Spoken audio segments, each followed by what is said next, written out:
Well, don't you just hate it? I hate it. Everybody hates it. You go camping, all of a sudden it starts to rain, and that's not cool. Welcome to the Superpilotish channel. My name's Graham Wilson, and today I'm going to be talking about rain and thunderstorms and all that stuff in the dryness of my basement. So I'm going to backtrack a little bit here because the other day I did a show on crazy glue, and I glued together my cooler, and then I put it over in the corner of the garage and forgot about it. So here we go. We're going to do the big reveal. Yeah, it was a couple episodes ago. Here we go. I got my cooler, got my little C clamp on there. All I did was blob on a bunch of glue and forget about it. So we'll take off the C clamp, see how that works. And we'll see if the handle goes back on. See, what's this have to do with rain and thunderstorms and everything? Well, I don't know. If you leave it open and it rains, it'll rinse it out, something like that. Okay, let's see if the handle goes back in. I like to do stuff like this live because then if it messes up, I don't care. Anyways, what do we got here? Oh, that's pretty rough. Might have to get some kind of a little knife or something to cut this. Yeah, the glue kind of went all over the place, so I might have to shave this up. All right, so I guess I should probably get going on the main topic here about I might need something serrated for that. Oh, come on. Yeah, about all that rain and thunderstorms and all that fun stuff. It's it's not fun. It's definitely not fun to fly through. But all right, try that one. Shave her off. Yeah, so I figured what I do today is just kind of start off with I'll give you a just a basic lowdown on how precipitation starts. And I was kind of thinking about this. Yeah, and then I'll get into more complicated things. Yeah, I got this idea from I don't know, he's not in the chat here or anything, but DHC Pilot One, he comes on here sometimes. I was talking to him the other day, and he's going to be doing a safety seminar on lightning, thunder, thunderstorms, rain, stuff like that. So he said, hey, you can use that as a topic for your show. And I was like, yeah, that's a great idea. Okay, there's one handle. Hey, let's see if this works. And hey, Dan, hey, Wrench. So I'm going to do some extreme basics on how the weather, extreme basics on how the weather is formed. And then, like, if there's any pilots around, they'll probably know about that stuff because you're required to know quite a bit of weather to get your license. All right. Now, this is really bugging me. Thought it would be easy to slap on there. Let's see. Yeah. Totally distracted from what I'm supposed to be doing, but I don't care. Okay, you know what? I'm going to leave that till later. Okay. But it looks like it's kind of holding together. Stay tuned for the next show, and I'll show you whether that works or not. So I'm going to get to, I got the old whiteboard here. I don't know about you guys, but I think AC/DC totally rules. And then that's how every kid learns how, well, when I was a kid, every kid learned how to draw a lightning bolt from the AC/DC logo. So anyways, we'll clear that up. We're going to get down to business here. No more messing around on the Superpilotish channel. We're all business all the time because I'm here to make money, even though I don't make any money. Maybe one day, but okay. Weather, how does that start? All comes from the sun. Believe it or not, all your climate change and everything, it's all from the sun. Sun comes down to the earth. Here's our sun. Where's it? You know, every kid always puts the sun up here in the corner with a little smiley face. And then, hey, there's your sun. Every kid does that. And then you got the earth. That's the earth. And then the sun warms up the earth. And then what happens to hot air? Hot air starts to rise. There we go. That's all you need to know. Yeah, but so that's the that's the very very beginning of where all this weather and stuff comes from. So once it starts rising, you can think about. I don't know if you've ever seen a weather balloon. Balloons are they were in the news a little while ago. So a weather balloon starts off kind of like, let's say we got a little weather sensor down here. We got a weather balloon, and then when you see them, they're really really weird. They're all kind of, I don't know, kind of round like that. And there we go. There's your weather balloon when it launches up. But then once it gets up in the sky, it expands, and you still got your little. There you go. So on the ground, your weather balloon's like that. So hot air rises, or you could also say the less dense air rises and goes up like that. So it expands too. So that's what happens to any chunk, or as the meteorologists like to refer to it, as a parcel of air.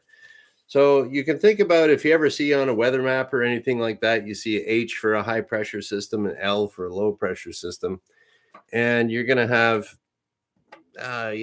basically just there's a chunk of air, and it all has the same properties of, more or less the same properties of how temperature, what the temperature is of it, the density of it, and these little parcels. Okay, we'll say maybe this one's a low pressure system. That's a high pressure system.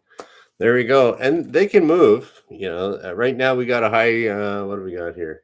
High pressure system. There's like a line of thunderstorms that's right.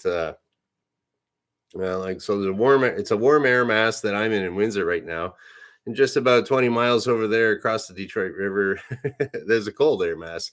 So, and hot air, cold air, high pressure, low pressure, all your nasty weather stuff happens right here, right where they both meet, because they're all doing weird things. Low pressure systems, they rotate counterclockwise. Wait, no, counterclockwise. And then high pressure systems, they go clockwise. There you go, clockwise on the high pressure, counterclockwise on the low. So all the air comes through here. So if you were standing right here in between these two pressure systems or parcels of air, you'd have a wind at your back if you're looking this way. Anyways, yeah, so you do all that weather fun stuff, and hot air rises. So one of the properties that you could have of a certain parcel of air is how humid it is, how much moisture is in the air. If you have a hot temperature, hot air can hold more moisture than cold air, and just the way it is. And then once your hot air goes up, let's say we got a little parcel of air here. Okay, now it's going to go up. Hot air rises, and then it kind of expands out that whole parcel. It gets to be bigger, and so what happens is that you got all this all this moisture that's down here. It goes up here, gets colder, expands, and then all of a sudden you're going to get your clouds forming here. Because the clouds are just droplets of air, droplets of moisture in the air.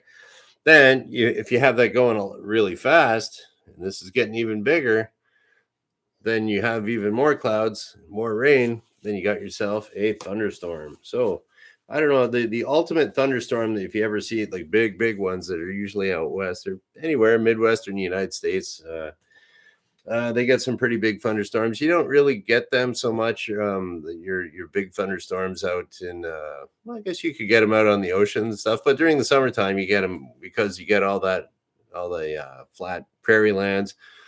They get a whole lot of heat that builds up with the sun, and up she goes, and she makes a whole bunch of thunderstorms. So your thunderstorm can kind of look like, the cool ones that you see are like the anvil tops. I like to see those anvils there, and they go up really super high, and it kind of looks like this.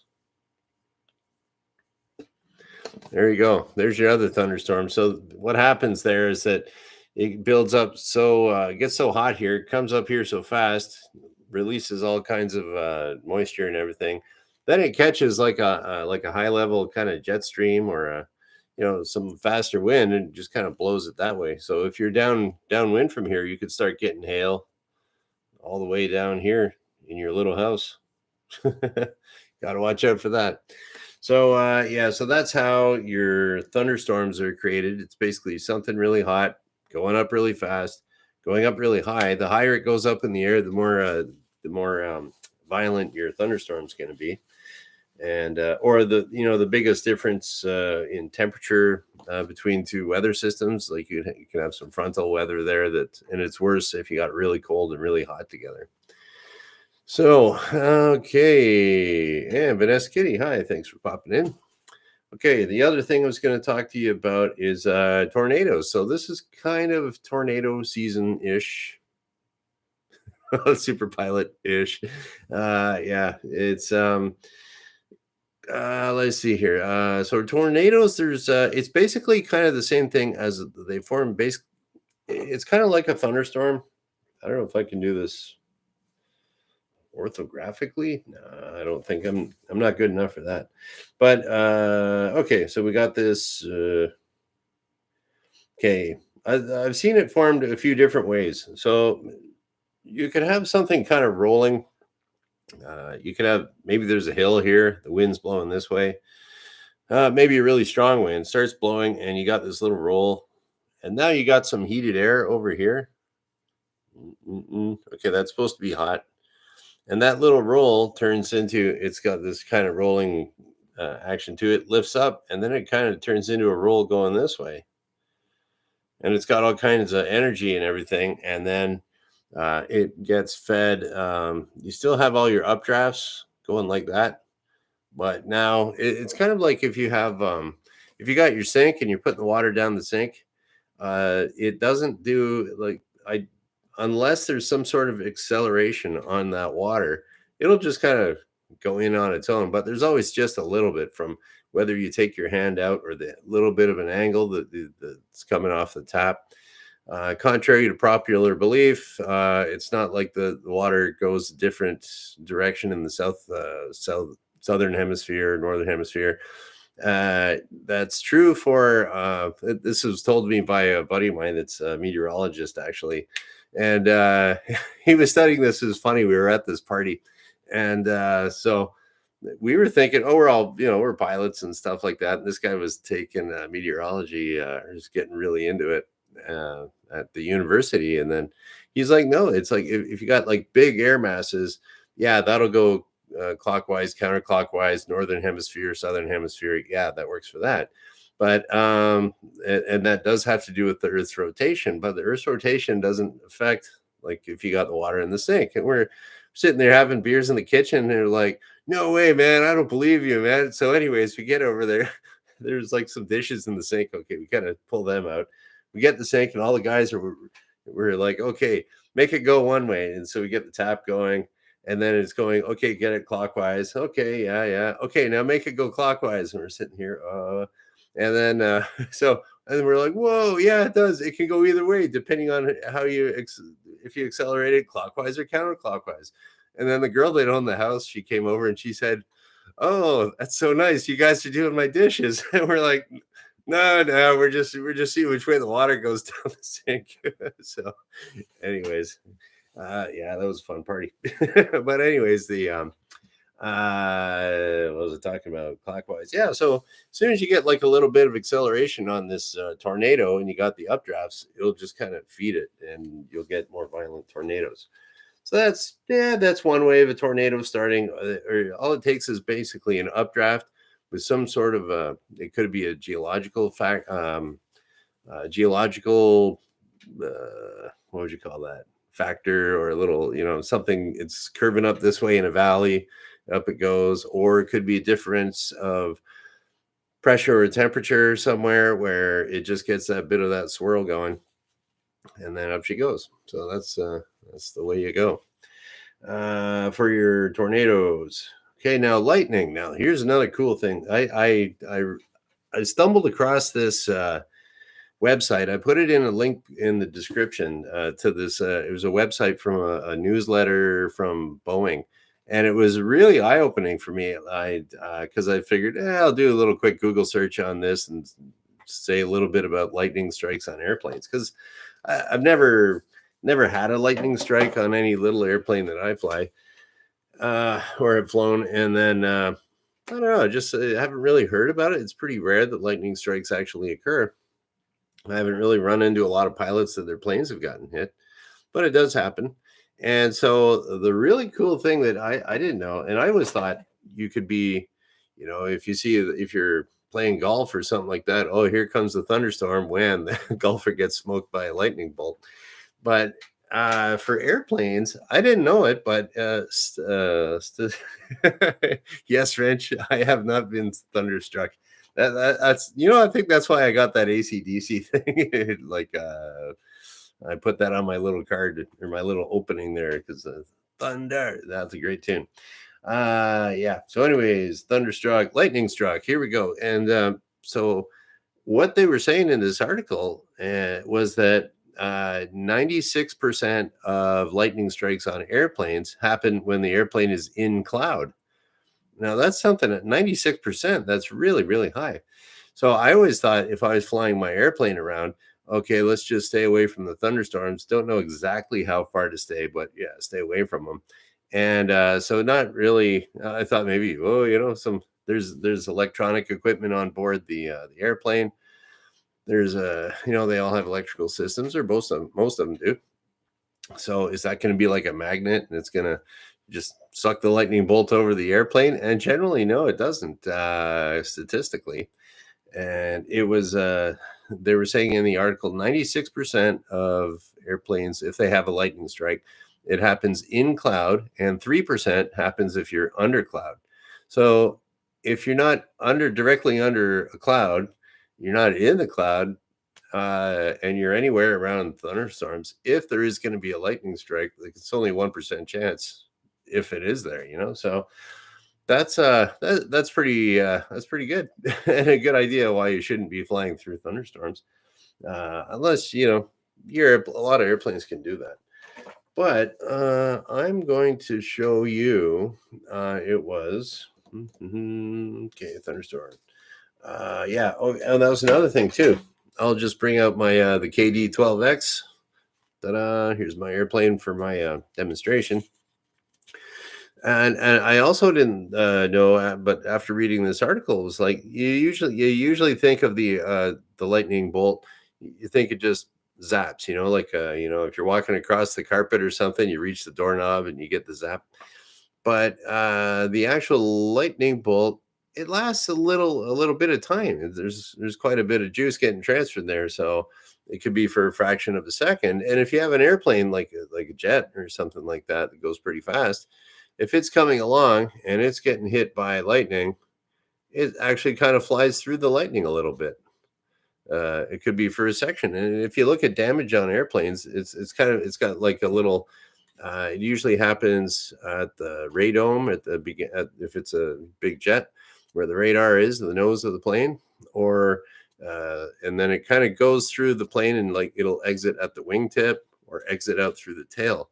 And it really seems to be, it's more of it travels through the aluminum fuselage or any of the spars or anything that are there. Because that kind of makes sense that it would be. So if you're sitting in your seat in the jet, you get hit by lightning, it's just going through the skin of the jet, and it you got your shoes on, and you're sitting in your carpet. I don't know, there's some kind of vinyl or leather seats or something like that. Well, that's a terrible conductor, so the lightning is going to want to go through something that conducts nicely, like copper, aluminum, stuff like that. So you're not going to get zapped. So that's kind of interesting. And it was also okay. Yeah, so you can fly through here, and you're flying through, and it might go zap, zap, zap, and it might melt a little bit here. Might come out the wingtip, and there might be a few little exit points here, or a few even at the tail up here. It'll come out, or maybe in your rudder. If you have, and I've noticed that you have On airplanes, a lot of times they'll have the ailerons, and a lot of times the ailerons, the rudder, and the elevator will have like a little bonding strap there, like a little wire going from the wing to the actual the actual aileron, or the moving part. And I always thought that was just I guess that's they say that's to I always told my students anyways, and what I always thought it was that, so that the charge on your aileron is the same as on your wing. So that would kind of make sense to be a little bit safer, because if you have a big charge building up here, it might jump over to your aileron. And I bet you in the old days, when it was all fabric, they probably caught on fire or something like that. So I don't know the whole history behind that, but it seems to be a very surface kind of phenomenon to get hit by lightning. And then the other thing that that article was talking about, like, because I was thinking you would probably just fry your radios. I would think the magnetic compass would probably be messed up if you have one of those on your plane. But apparently it was like what they were saying in this Boeing article was that if the plane's flying fine and all your instruments are working, it's like, you're cool. And then you just tell the mechanic, I got hit by lightning. They go check it out. Oh yeah, well, there's a little burn over here. Okay, we got to fix that. How are your radios and everything? Yeah, they're working okay. All right, we don't have to inspect them. So that was really weird, because I thought for sure they'd be frying radios, but or you'd have to check them out, calibrate something or other. I don't know, but if it still works, if it ain't broke, don't fix it, I guess, according to Boeing. And that was a kind of interesting thing. So check on the link in the description below if you want to read it. I found it, as a pilot, I found it pretty eye-opening, and having been in the biz for a few years, it's like I never heard that before. So it's pretty cool. Mandatory reading for any of you jet jocks out there. So that's about it. Just wanted to talk a little bit about your rain, thunderstorms, how tornadoes are formed and stuff. I'm in my basement, so if there's a tornado, I'm nice and safe. I can lose all the rest of the house and I'll still be online. Hopefully that doesn't happen today. I think we're supposed to get a little rain, but that's about it. Shouldn't last more than an hour, I don't think. Yeah, watch. I'll be live on location on Friday, because it's like my house blew away. Yeah, I better just kind of knock on wood on that one. Okay, so I'm just going to check these. That's about it for today. So I'm going to check out, see if there's any questions or any comments, any interesting stuff. Okay, where are we here?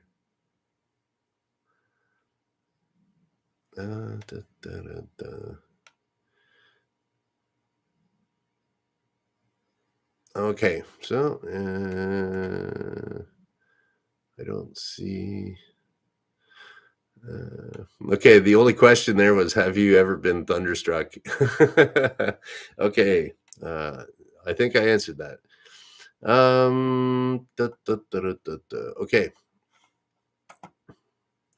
Yeah, so all right, so that's about it. If you, that's all I'm doing is talking about the lightning and stuff. So as a finale, I'm gonna see if I can put this handle back on my cooler. It's gonna be extremely boring for you, I think. You know what? I should get a flathead screwdriver. That's always handy for something. You'll always notice that machinists, they always know where all the tools are. It's kind of weird.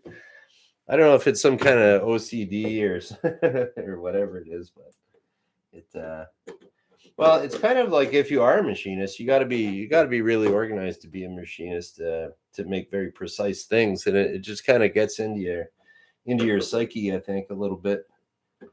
All right, come on, flathead screwdriver. I'm probably screwing up my glue here too. Will this work? I don't know. How did I do that before? Oh, you know what? I probably should have put it on the hard side first and then the easy side. That's another thing. That comes right off like that. So this should go right on like this. Yeah, I don't know if you guys want to check it out if you're bored, but this is what the glue kind of looks like. Oh, there we go. So it feels pretty solid, and that was all peeling off before.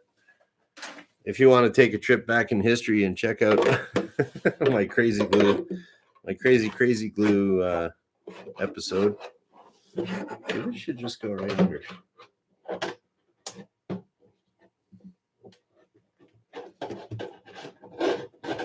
Oh, come on, man.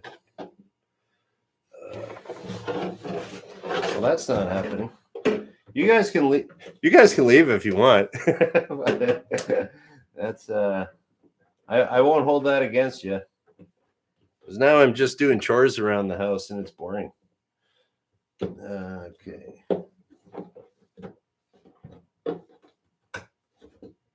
I wonder how I even got this off in the first place. This is weird. All right, get in there.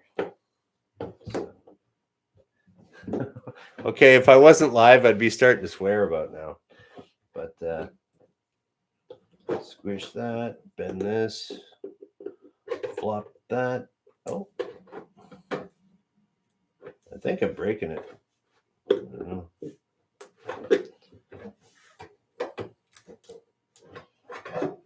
Come on. Uh-oh, that didn't sound good. Okay.